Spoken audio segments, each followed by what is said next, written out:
Hello, and you're very welcome back to the Public Eye Business Podcast, brought to you by Granite Exchange. I'm your host, Sarah Travers, and throughout this series I'll be speaking with local entrepreneurs and business owners to learn more about how their companies have come to be, to gain insight into their growth and find out how they continue to innovate. So wherever you get your podcasts from, remember to keep an eye out for all new episodes and subscribe to stay up to date. Today, I'm joined in the studio by Lyn Warde, founder of Transport Compliance NI. Welcome to the podcast, Lyn. How are you? Very well, Sarah. Thanks Good for having me. Well, before we get into our conversation, Lyn, I'm going to give everyone a little bit of background on Lyn and her company.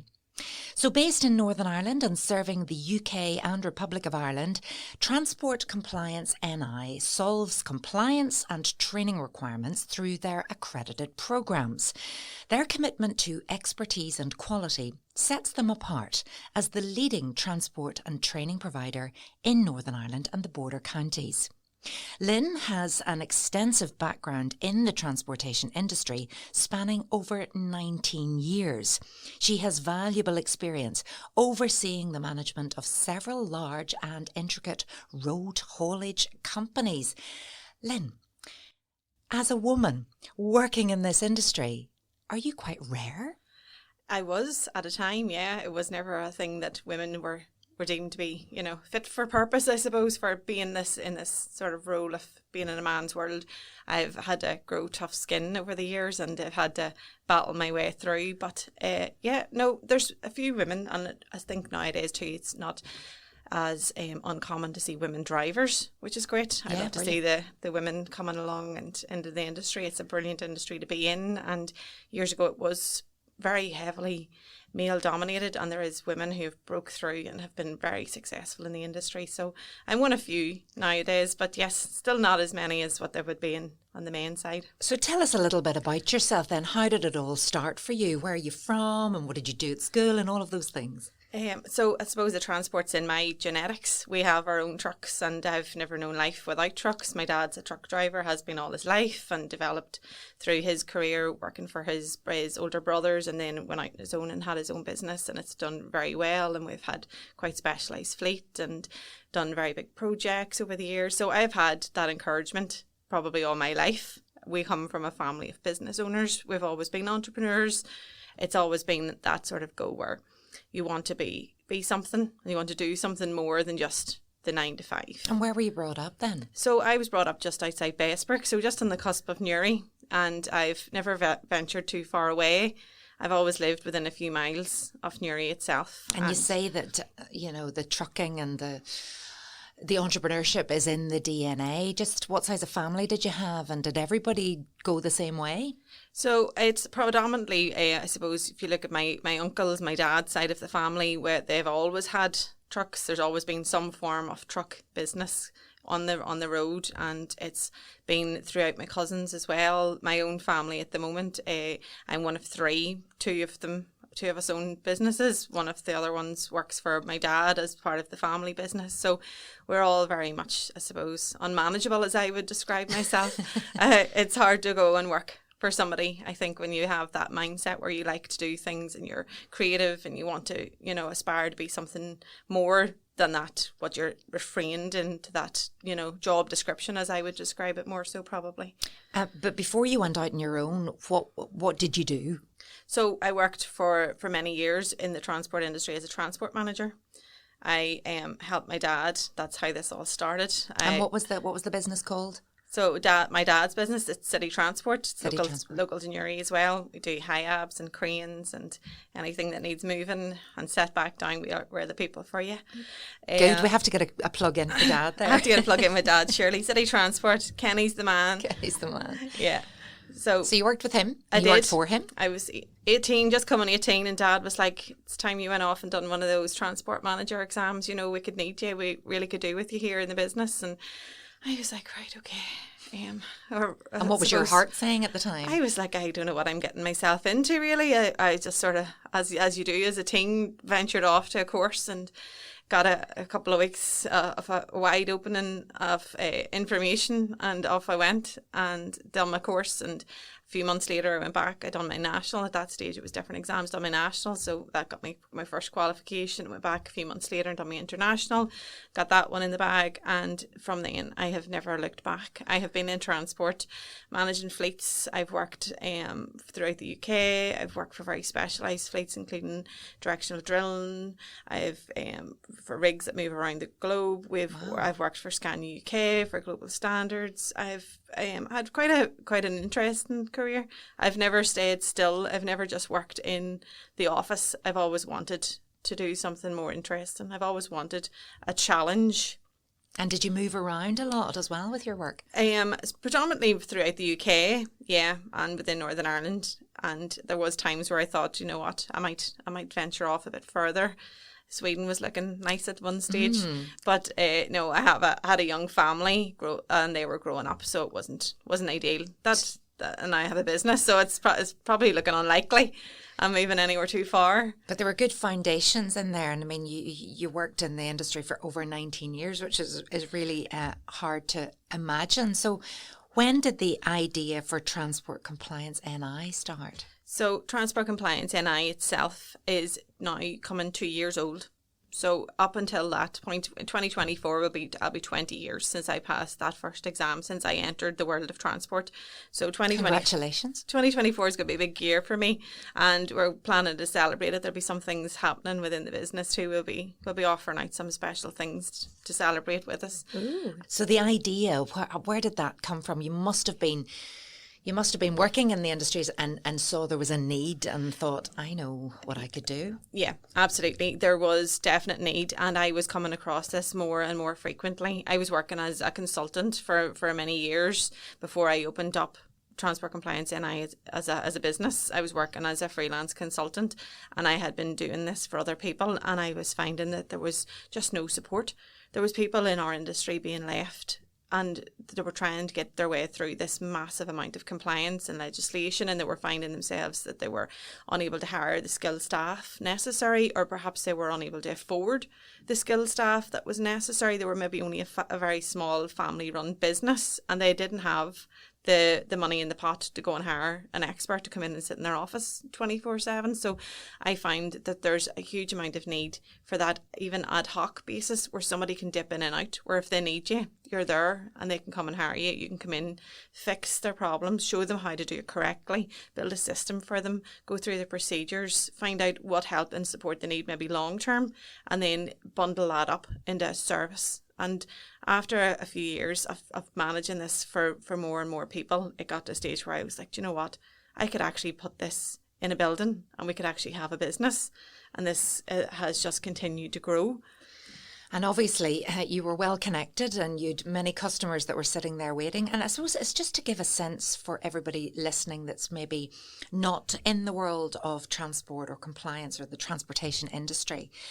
Had legislation become much tighter? I mean, obviously we're very aware of Brexit and all that's meant for transportation on the island of Ireland. And I know that's not quite the area that you work in, but just tell us what it's like to keep yourself on the right side of the law if you have such a business. It's very hard, Sarah, unless you are very well educated in the world of legislation and you keep yourself up to date on a daily basis. You would very easily fall off the wagon of compliance. And if your business requires you to be there 24/7 to try and drive it forward, to look after your drivers, to look at where the next work's coming in, where the payments are coming in, how you're paying the fuel bill this week, that's not necessarily top of your list. And if you are managing your business and you're not looking after the compliance, when something happens roadside, which we find quite often, a driver is out on his daily task and he's going about his business and he gets pulled in by VOSA. They find there's problems with your vehicle. And who are VOSA? VOSA are the vehicle enforcement agency that we have that work throughout predominantly in the UK. They're much more highly present here now than they've ever been. So it's like DVA work along with them as well. So roadside enforcement basically for the vehicles. You'll see them often stopping, pulling trucks in. And what are they looking for? So they're looking for defective vehicles. So they're looking for vehicles that aren't maintained. So they're looking for tyres that aren't road legal measurements. They're looking for any oil leaks. They're looking for problems with the vehicle's lights, with the vehicle's roadworthiness, whether it would pass an MOT or not.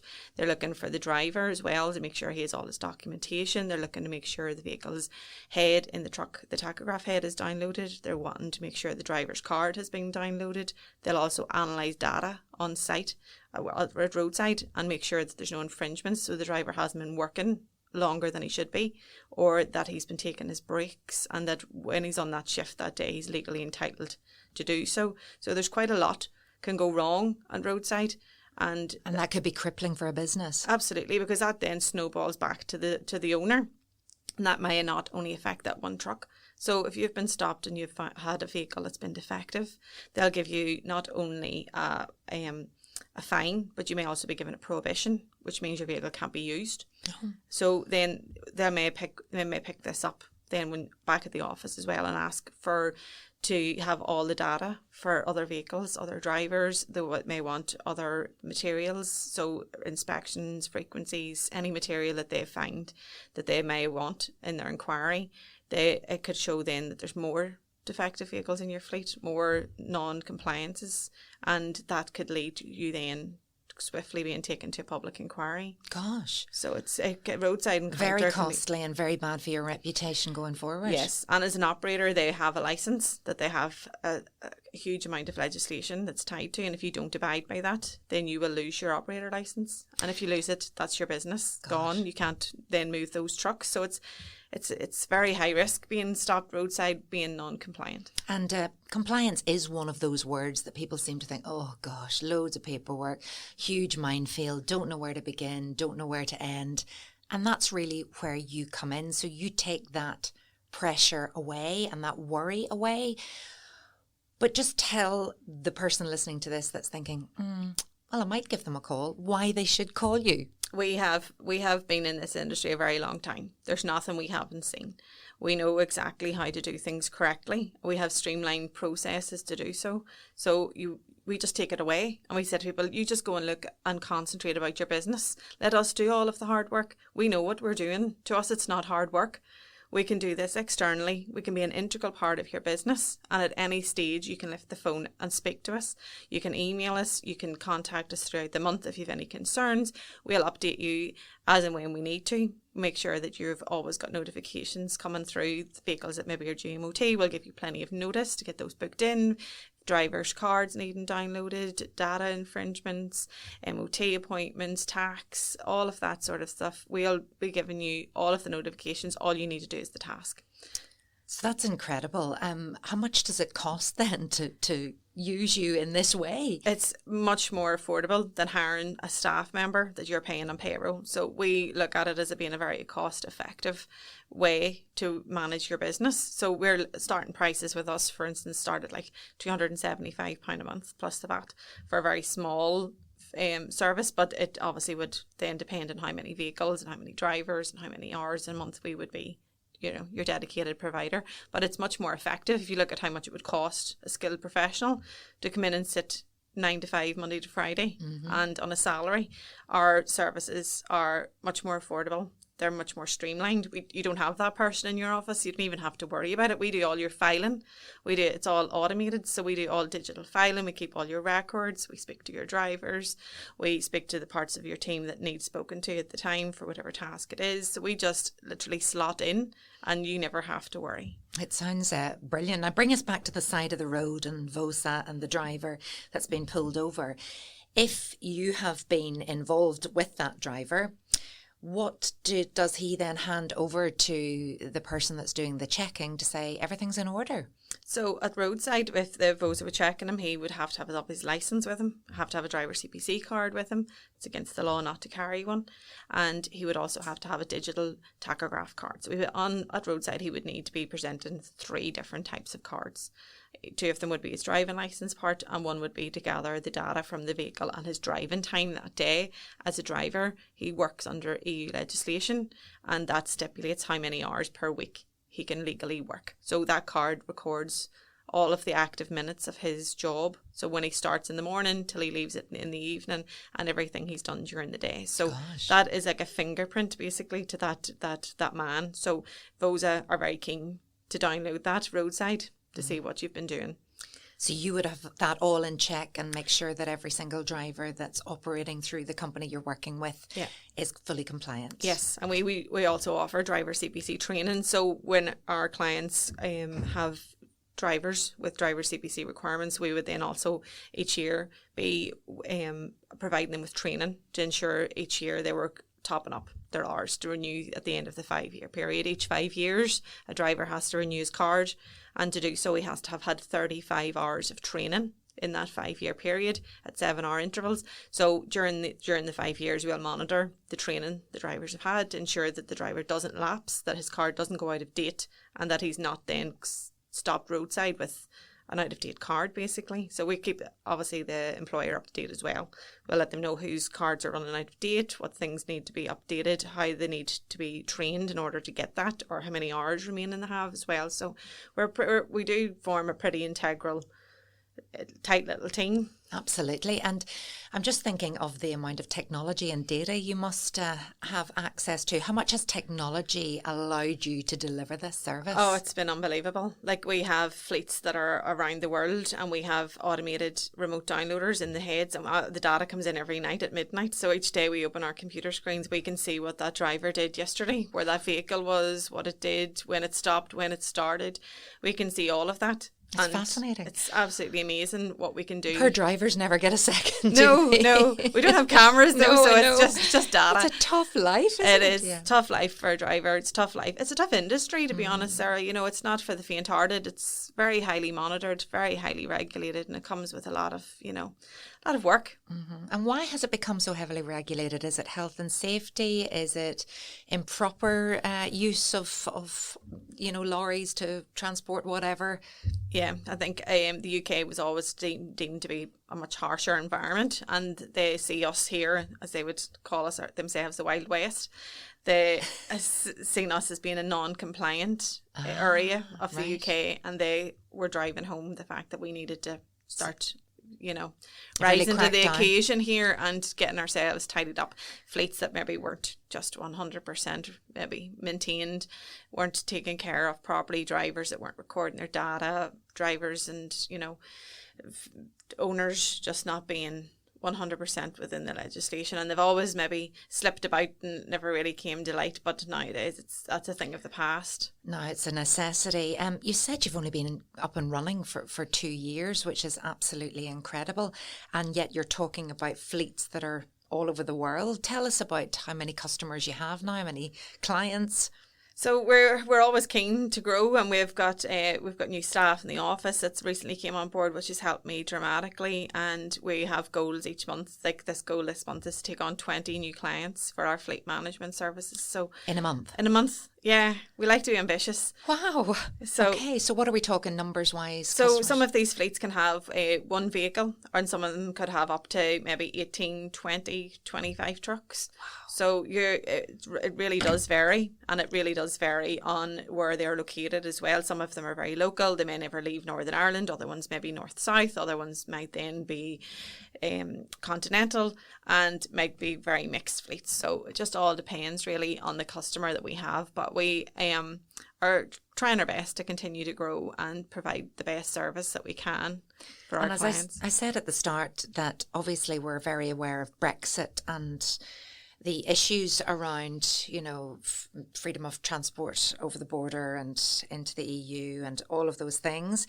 This is something that you don't deal with directly, but you're very aware of the impact that it's had on your customers. Yeah, we don't do customs clearance, and it's not an area we ever wish to delve into. There's people, there's horses for courses, and I let them at it. Did you not see an opportunity there? No, I don't think it's for me. I like the compliance. I like the legal side of things. Customs and clearance is very much a day-to-day. You have to be in that environment, and you have to do it day in, day out.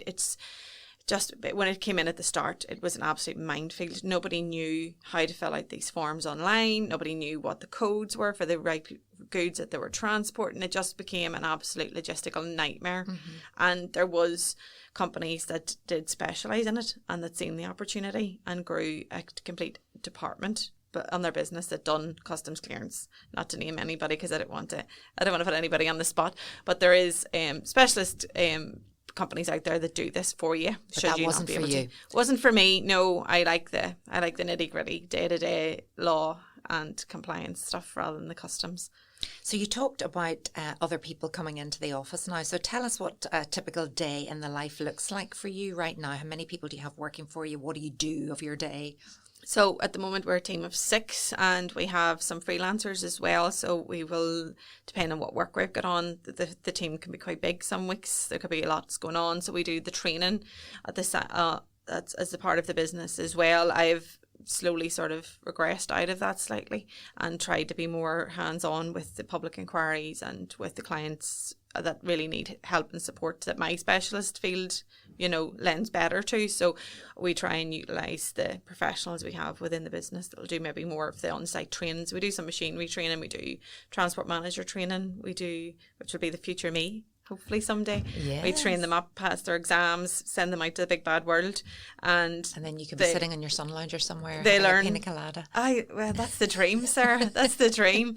So we do some training, and for me, it could be anything from being in the office all day, back-to-back meetings. I could be doing consultations with clients, building case packs for public inquiries that are coming up. I could be dealing with new clients on the phone or on a Zoom that have come in over the weekend or over the start of the week with new cases that are coming up, and then obviously managing the team, seeing who's going where, what's happening this week, what we need to do. We've just built a new website, which was fun. I had a look last night. Did you? It was very good. Yes, it was fun times. Oh yes, I know. I've built my own website too.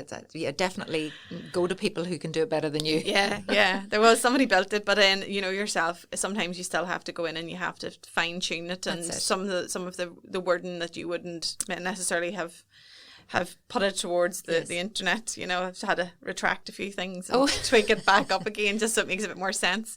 But yeah, it's been fun. So we've had lots of stuff going on, and hopefully on a big marketing buzz now over the next few weeks with the launch of our new website and sort of going heavy on looking for these new clients to help and support. And can you believe how far you've come from back in your transport manager days to running this hugely successful business? I mean, you've talked about actually preparing for public inquiries, for goodness sake.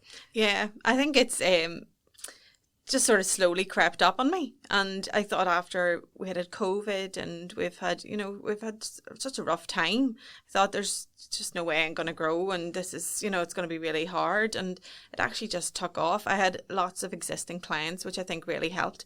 My industry reputation really helped, and getting out there, networking, I'm on an accelerator program at the moment. I was on one last year, and I found the help and support from other founders and other entrepreneurs that have been in the same place have been, absolutely incredible. The support and that just being able to, as a sounding board sometimes, to have that, what did you do? Mm-hmm. When you came across this obstacle, how did you get past it? And people are so freely willing to give you their time, and it's extraordinary that they do this, and it's for free. It's such a supportive environment, I think, especially if people who've seen you build the business and they know what it was like themselves, they're so willing to share. Yeah. What has been the biggest challenge for you setting up your business? The biggest challenge, I suppose, was the believing in myself. I think everybody has that imposter syndrome. Mm-hmm. When you get up in the morning and you go to work and you think to yourself, people actually pay me. And, and you think to yourself some days, like, is this actually mine? Mm-hmm. Did I actually build this? Is it being so successful? What's going to happen? You're always in that mindset. What's going to happen? It can't always go good. Surely. Why is that, do you think? Well, you've just said you're always thinking. It's like you don't want to jinx yourself. You don't want to get ideas above your station. Yeah. Is that to do with the way we've been conditioned? I think it's just maybe me as a person. I think the imposter syndrome will probably never leave. I am a trucker's daughter. I am self-made. I haven't got any of these big, high flying, office block buildings with hundreds of staff. I'm still quite small, still grounded, and I'm just always I really appreciate every customer that comes through my door, and I always probably will, and I hope I always will. And you can see how emotional that is, that the people do believe in you, yeah, and they know that you can do it. It's just, as you say, the self-belief piece. Yeah. And there have been so many people who've sat in that chair where you are today who've said exactly the same thing and fearing, is it all going to end tomorrow? Yeah. And you always are at the back of your mind going, maybe not take on that extra staff member, because that's a big chunk of money every month, or maybe we won't move, or maybe we won't do this, because you're always trying to think of what could go wrong. But sometimes you have to sit back and go, do you know what? Just jump. I'm a great believer in jumping and taking that leap and hoping that the net appears, because if you don't, you never know. Business is all about risk, isn't it? Yeah. And, you've got to take the risks. Yeah. And again, the people who've sat there and have done so well are the people who've taken the risks. And you know what? Sometimes it doesn't always go brilliantly, but you learn so much from every risk that you take. Yeah. And they're always calculated. You always have to Yes. make sure that you weigh up the options, and sometimes you could deliberate for days and never get anywhere, and other times you just have to, as the entrepreneur mindset, you just have to sometimes take a reality check and go, do you know what? Do you really want to do this? If you do, just do it. Because if you don't, you'll never know what's going to be the outcome. Well, exactly. And I don't want to keep going on about being a woman working in this industry, but I'm just wondering, what's the reaction been from clients and customers dealing with a woman in this industry? Has it been challenging? It has been for years, yeah. Recent times, no, not so much, because I think, as again, people, I would say predominantly 90% of my work comes from referrals, which is brilliant, because people are landing at my door knowing that I've done a good job for somebody that they have known. So I have already broke down that barrier. They're not coming to see me and they don't know me. So, they've already got a bit of an understanding about who I am and what I did for somebody else before they come to me. So I find that to be good. And I honestly very rarely see women. It's always men. All my clients are mostly men, and I don't have any problems with them. They all come to me needing support. And when they have it and they're going home after a public inquiry, sweating, thinking, I never want to do that again, they always are very appreciative, and they're always more than happy to employ me again. I've never had is there a man coming to see me or a man coming to represent me? It's never happened. Well, that's good to hear, isn't it? And good to know, and maybe that is the future. Back to the public inquiries. I know you've got confidentiality and you can't talk about these things, but do you firefight on behalf of people? I mean, if people haven't worked yet, so they don't have to have been your existing client. No, we get new clients coming through our doors all the time. They've been stopped roadside, they've had an audit by DVN failed, and they are now subject to a public inquiry, which will then decide the fate of their licence, basically. So they'll come to me saying, look, we know that you're an industry expert, we know that you've helped other people like me. Would you have time to take us on as a case? We'll send you across all our documentation, read through it, then I'll have a juke, see what they're doing. I have morals like everybody else. Yeah, I was going to say, it sounds like being a lawyer, really. And it's partly, it's very much like being a lawyer, because you're building a case, you're trying to look at where the information's coming from that's causing them to go to public inquiry, and then we're trying to mitigate the risk as well. So we're trying to implement procedures and implement stuff on the behalf of the client before they get to the court, before they get to public inquiry. So we have a case in place to say, but look, this is no longer a problem, we've fixed it, and we have contracts in place, and we're now going to represent this client going forward, and we're going to make sure this doesn't happen again. And the TRU down in Belfast and my business have TRU? Yes, Transport Regulatory Unit. Okay, yep, so, just keep me right. Yeah, we have Traffic Commissioner over in the UK, and we have the TRU here in Belfast. So they are basically the overall deciding factors on anybody in Northern Ireland who have operator licence. They control whether you will or will not operate. Wow, I had no idea.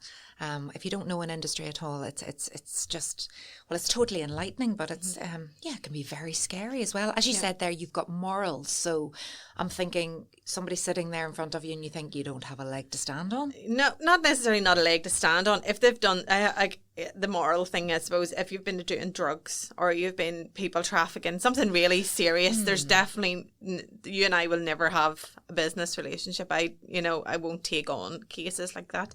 If it's just general lacking of the knowledge, understanding, they maybe were trying their best, didn't really know what they were doing, that's more of my clients. That's kind of about 90% of them will come to me and say, look, I was trying my best and I really didn't know what I was doing, and now I've got all of this paperwork in front of me and I haven't a clue. Can you please help me? So in courts normally it's like, well, ignorance isn't a defence. So how do you convince those listening to the case that, give them a second chance here? Yeah, again, that comes down really to having that customer relationship. We go in depth and find out everything about what they've been doing for the last year or 2 years. We want to know everything about their business. We want to understand how they do stuff, the key people in their business that was responsible for these tasks, if at all. And then we look at, right, okay, well, this is what we think happened. And then we'll present the case with a lawyer on site, and we'll say, like, this client was doing this, but they were lacking in this. And we just have to put our hands up sometimes and say, do you know what? It wasn't the best. They now know that. They want a second chance. We need to have some structure and some, policies and procedures put in place here to make sure this doesn't happen again, which is where we have the management system with our business. We can say, look, have trust in us, that our client might not be able to know everything, but we definitely do.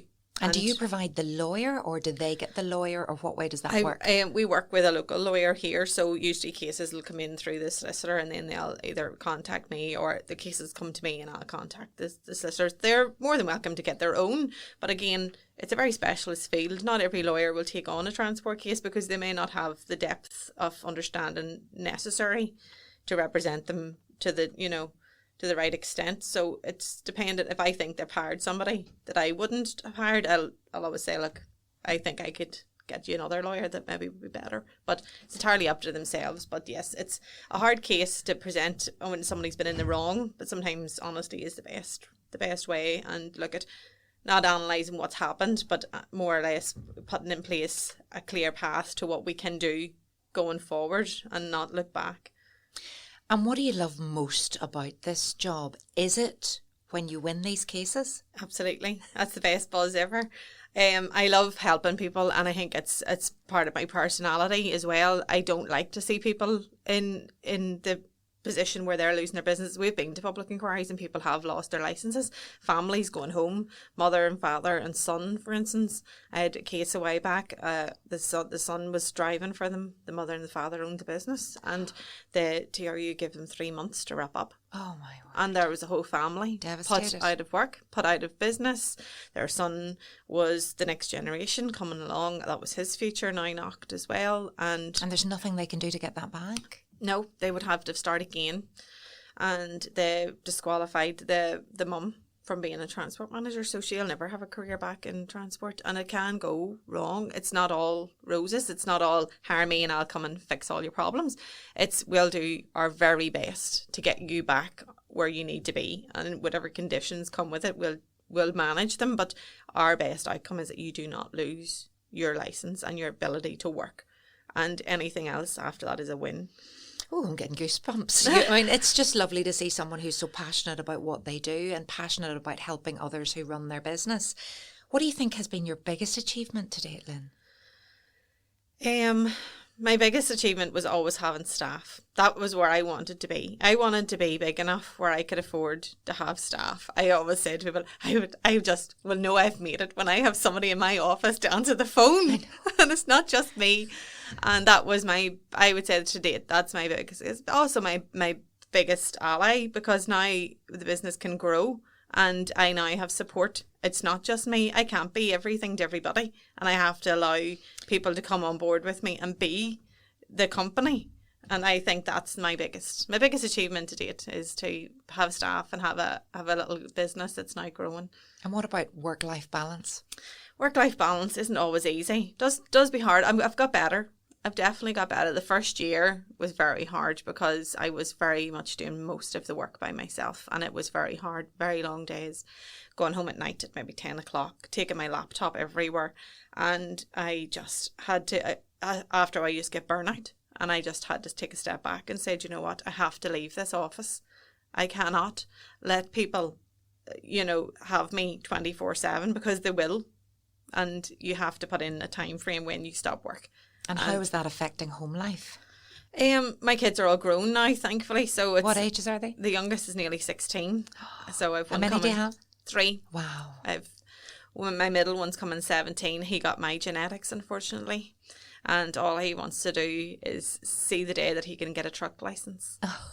He is counting down the days, and isn't that lovely? The other 2 have no interest, thankfully. The eldest boy never. Not yet. No, the eldest boy doesn't like trucks. No interest in them. Likes cars. He's an electrician. There's no interest in trucks, which I was delighted with. And the next one, no, he just will not listen. He just has my DNA and my dad's DNA, and all he wants to do is drive trucks. And unfortunately, I can't change him. I'm sure they're very proud of their mum. Well, I'd like to think so, and I think it gives them maybe a good ethic as well to look back on and think, you know what, my mum, as a single parent, went out and grafted and built a business and has staff and has been and done what she wanted to do in life, and she hasn't just settled in a 9-to-5 where it would have been easier with having kids and having, single mum life. It's very hard to manage, but if you don't, I just got to a stage where I tell people all the time, I'm unmanageable. I just feel so restricted in a 9-to-5 job where I'm given a task and a job role, and I find that I'm not fulfilled. So I would like my children to do that. If they feel the calling at some stage to go out on their own or to build a business, I would be 100% on board, even if it didn't work out, because I think it learns you a lot of life lessons when you have to graft for where your money's coming from every week, and it's not just punched in on an hourly rate and you get a check at the end of the week. Absolutely. I mean, and you just strike me as someone who could never be a caged bird. You needed that freedom to fly, the freedom to build transport compliance NI. And you've pointed to the fact that you're kind of coming up to 20 years in this industry, 2 years since you started transport compliance NI. But what's next? What's next? So we have, hopefully, we're moving premises this side of Christmas, which wasn't on the cards, but it's necessary. So we're moving to new premises. We're hoping these will be our long-term home and allow for some more growth and development. In the new year, we would like to upgrade our digital systems. We're working on some stuff with that at the moment, and we are continuing to look at how we can help our clients and how best to move the business forward. We think digital and a lot more of that sort of aspect of the digital contributions may be necessary and maybe enjoyable as well. So we are not at all finished. Watch this space. Absolutely. And there could be people listening now that think, I would like to be part of that journey. I'd like to work with her. So yeah, hopefully you'll get a few calls after this podcast edition if anybody tunes in. But before I let you go, the final question, the one I ask to everyone, the purpose of this podcast is to inspire existing business owners and those ambitious entrepreneurs out there to start or grow their business by offering an insight into the success of businesses such as Transport Compliance NI. So finally, Lyn, what advice would you give people who may have a business idea but have no idea where to begin or are unsure as to whether the risk is worth taking? My first port of call would always be source and find a program near you with other like-minded individuals. So some form of an accelerator program or a very early stage accelerator program that you could get on board with. Have specialist mentors that will guide you through those first initial steps to getting yourself actually out of your mind. I find that's the hardest bit, getting out of your mind and onto actual paper. Sometimes when you can see it on paper and you can then move it to the next step. I think having a mentor, having somebody nearby that you can actually reach out to and get help, because if you procrastinate, you'll always procrastinate. Just get out there, get yourself signed up, get on a program. There's loads available. I went on a Awaken Hub last year, all island female entrepreneur accelerator program, and it was brilliant. I've met women from all over the world, all over the island, and all different sectors of industries, and it's been fantastic. And again, this year, even though I'm now 2 years in, I've went on another business accelerator program to try and grow and scale. And I don't think you'll ever do it fully by yourself if you don't have that initial mentorship, just that wee bit of guidance, that wee bit of support and a wee bit of help and a wee bit of a nudge. Sometimes you can do great things when you get it out of your mind. And that network just to have your back. Lyn Warde, founder of Transport Compliance NI, thank you so much. It's been a pleasure talking to you today, and I'm sure everyone has enjoyed tuning in. Thank you so much to Lyn for joining me today, and you can join me on the next episode where I will have in the studio with me Russell McQuillan, co-founder of CleverNet, for yet another edition of the Public Eye Podcast. This podcast was recorded in Granite Podcast Studio. Interested in starting up your own podcast but don't know how? Granite Podcast Studio can help. Record your podcast in our state-of-the-art studio, which is based in the heart of Newry City. Our studio has cutting-edge and user-friendly technology and can seat up to 4 people. We also provide an editing service for our team, using your guidance and editing notes to provide you with a flawless finished product, leaving your listeners wanting more. For more information on how you can get started, visit www.granitepodcaststudio.com.